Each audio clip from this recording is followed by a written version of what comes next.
Well, hey there. How are you? You doing well?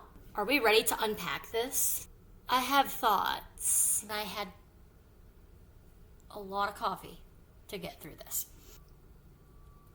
Where to start?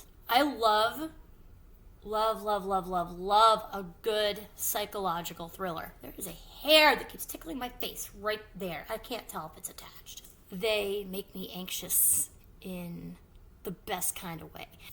That hair is back. March 4th, I started reading this book at night. Bad idea.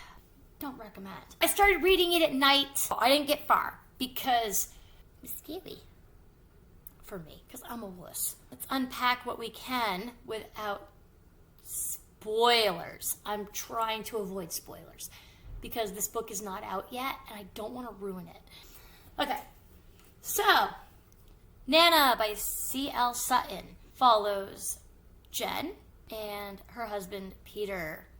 They are moving to this little village. It's just a small town, very small, secluded. My dog is scratching. Jen and Peter are newlyweds, and they have bought a house in this tiny little rinky-dink town, and they are headed there at night. Don't know why. Don't recommend. If the weather called for a sleet storm, they're driving in the storm. They're almost there. They've almost reached the town, and then Peter almost hits a human being. This was the night that I was reading at night and decided, nah, I better wait. They look and they see a woman standing in the middle of the road. She is in a very sheer night dress, a nightgown, muumuu, whatever you want to call it. No shoes, no coat, just in the rain. This old woman that is a bag of bones. I'm talking Walking Dead. She does a weird thing. Can't even do it. Her ear almost touches her shoulder, and then she just... And I'm like, nope, I'm going to read this in the daytime. It's scary. They try to help this woman. Peter says, stay in the car. I'm going to go do this. So he gets out. He goes to help her, and she's just not having it. Jen's dumb.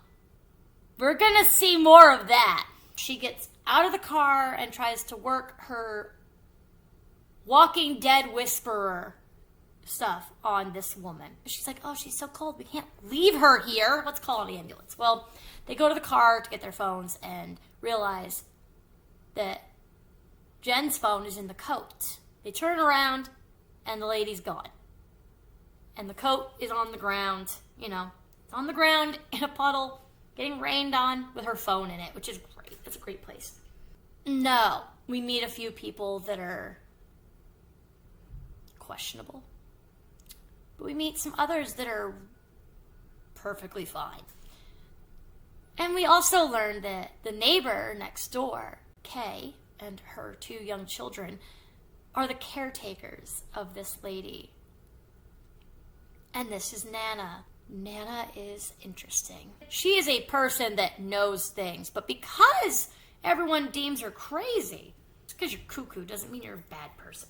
Because she's all weird and stuff, they don't think anything of what she says or does. Things are not as they appear. That was the one really good piece of advice that was given by multiple people, and yet our heroine, if you want to call her a heroine, fine, but I refuse.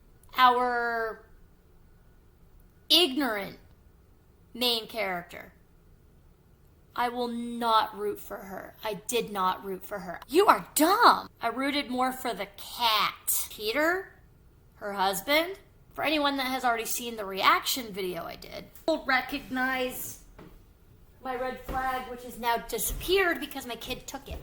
But I made a new one out of a popsicle stick and a piece of ribbon.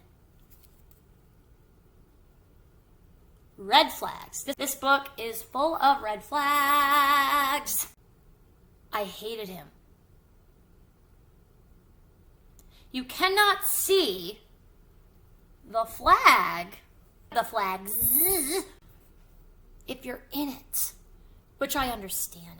I understand perfectly because I was there. If she had seen these, the book would have been significantly shorter. So, did they need to be there? Yes. Did we need to go through pain and loss and suffering with her? Yes.